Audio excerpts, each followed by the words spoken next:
Yes, welcome to our class chemistry. Students, we were on our chapter first. As you know, सिर्फ 2 ही chapters आने हैं हमारे। तो हमारा जो फर्स्ट चैप्टर है मैटर इन अवर सराउंडिंग्स, इसमें हम पढ़ेंगे आज can matter change it's state. क्या मैटर अपनी स्टेट को बदल सकता है? यस, हमें पता है जो मैटर है वो 3 स्टेट में एग्जिस्ट करता है। कौन सी होती है? सॉलिड है, लिक्विड है या गैस है। पता है सभी को। सॉलिड जैसे आइस, लिक्विड जैसे पता है आपको वाटर, और गैस क्या है? Water vapour. क्या होता है एक मैटर के अंदर? अगर वो पार्टिकल्स, मतलब जो पार्टिकल्स होते हैं मैटर के, अगर वो अपनी स्टेट्स को चेंज कर ले, तो इसके लिए देखिए आपको एक एक्टिविटी यहाँ दी है हमें। Suppose this is iron stand, this is tripod stand, this is burner गर्म करने के लिए। इस ट्राइपॉड स्टैंड पर हमने रखा है बीकर को, ठीक है। बीकर में हमने क्या रख दी है? आइस, बर्फ़, और बर्फ़ के अंदर हमने डाला है ग्लास स्टीरर ताकि ये बर्फ़ को अच्छे से हिलाता रहे। थर्मामीटर ताकि हम क्या है? टेम्परेचर को नोट कर सकें। ओके, अब देखिए आपको क्या करना है यहाँ पर। फर्स्ट ऑफ ऑल आपको आइस लेनी है, ठीक।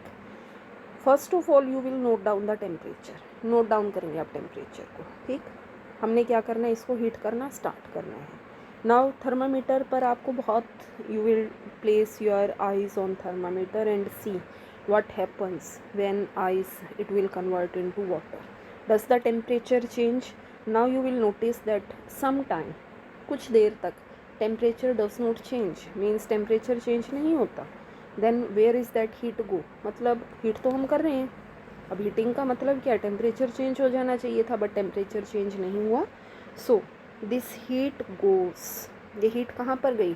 To break the force of attraction that is present between particles of ice. Okay, इस हीट को हम कहते हैं लेटेंट हीट ऑफ फ्यूज़न। क्या कहेंगे हम इसको? Latent heat of fusion. Latent मतलब छिपी हुई, हीट ऑफ फ्यूज़न, फ्यूज़न का मतलब जब सॉलिड कन्वर्ट होता है किसके अंदर? लिक्विड के अंदर। ओके, ठीक है।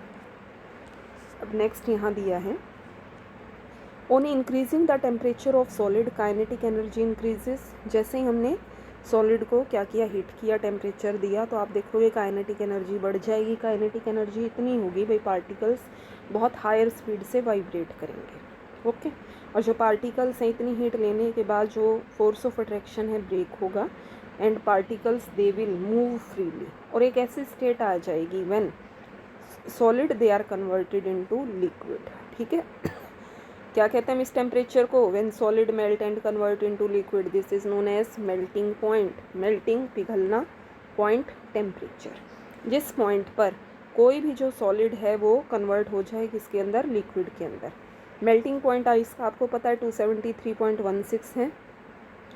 प्रोसेस ऑफ मेल्टिंग मीन्स, जो मैंने अभी बताया आपको, सॉलिड जब लिक्विड में चेंज होता है इस प्रोसेस को हम क्या कहते हैं? फ्यूज़न। तो आप देखते हो जब एक्सपेरिमेंट होता है मेल्टिंग का, temperature does not change, temperature change नहीं होता जब आइस मेल्ट होती है काफ़ी टाइम के लिए, जबकि हालांकि हम क्या है? कॉन्टीन्यूसली हीट करते हैं। This heat gets up in using, ये हीट कहाँ पर गई? Overcoming the force of attraction, means जो फोर्स ऑफ अट्रैक्शन है उसको कमज़ोर बनाने के लिए। This heat is absorbed by ice. किसने लिया इस हीट को? आइस ने ले लिया है। एंड इट इज़ हिडन, ये छिप गई है बीकर के अंदर, which is known as latent heat. क्या नाम दिया है जिसको? Latent heat. So amount of heat energy that is required to convert 1 kilogram of solid into liquid at atmospheric pressure. तो जिस अमाउंट ऑफ हीट में, मीन्स 1 किलोग्राम सॉलिड को जो लिक्विड में बदल देती है, इसको हम क्या कहते हैं? Latent heat of fusion.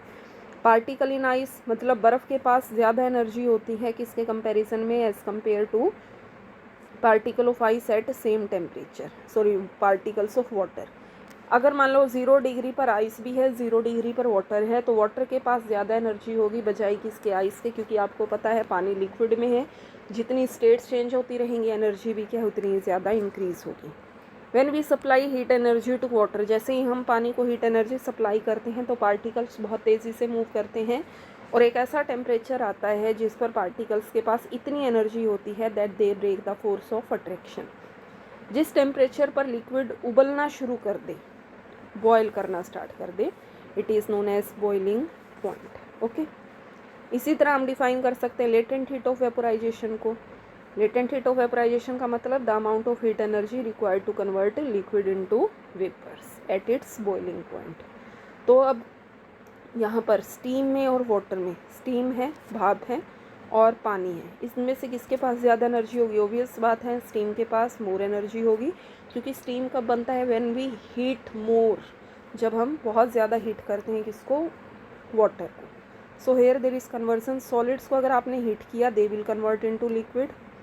Okay, liquid को हीट किया they will convert into gas, gas को ठंडा किया they will convert into liquid, and when liquids they are cooled they are converted into solid. बहुत सिंपल सा एग्जांपल आप घर का ले सकते हो। आइस से बनता है वाटर, वाटर से क्या बनता है? वाटर वेपर्स बनते हैं। ठीक है,